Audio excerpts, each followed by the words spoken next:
Motivational speak দিয়াৰ মোৰ অভিজ্ঞতা নাই, তথাপি যিমান দূৰ কৰ্ম কৰি আজি যিমানখিনি এক্সপিৰিয়েঞ্চ হৈছোঁ, এক্সপিৰিয়েঞ্চৰ ফালৰ পৰা কৈছোঁ যে জীৱনটো এটা এনেকুৱা গতিত গৈ আছে মানুহৰ, প্ৰত্যেকটো খোজতে এতিয়া পইচাৰ বহুত প্ৰয়োজন হৈছে।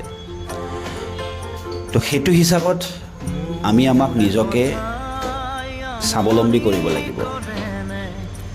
মানে নিজে কেনেকৈ প্ৰতিটো সময়ত সকলোকে স্থান দিব লাগিব, প্ৰতিটো মুহূৰ্তত সকলোৰে লগত মিলা প্ৰীতি হৈ থাকিব লাগিব।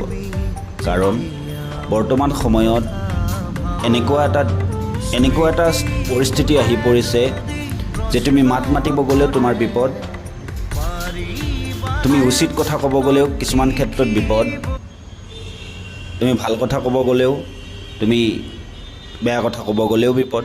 গতিকে এনেকুৱা এটা পৰিস্থিতি আহি পৰিছে যিটো সময়ত আমি আমাৰ নিজৰ জীৱনটোক কেৱল কৰ্মৰ লগত জড়িত কৰা।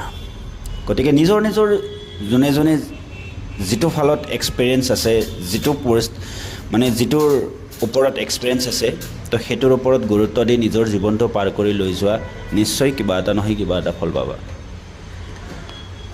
আৰু নিজৰ কৰ্মক কেতিয়াও অৱহেলা কৰিব নালাগে। যোনে যি কামত এক্সপাৰ্ট, যোনে যি কামৰ প্ৰতি আগ্ৰহ আছে, যে মই এইটো কামৰ প্ৰতি আগ্ৰহ আছে, গতিকে সেই কামটোৰ ওপৰত গুৰুত্ব দি নিজৰ জীৱনটো আগবঢ়াই লৈ যোৱা, নিশ্চয় এদিন নহয় এদিন সফল হ'বা।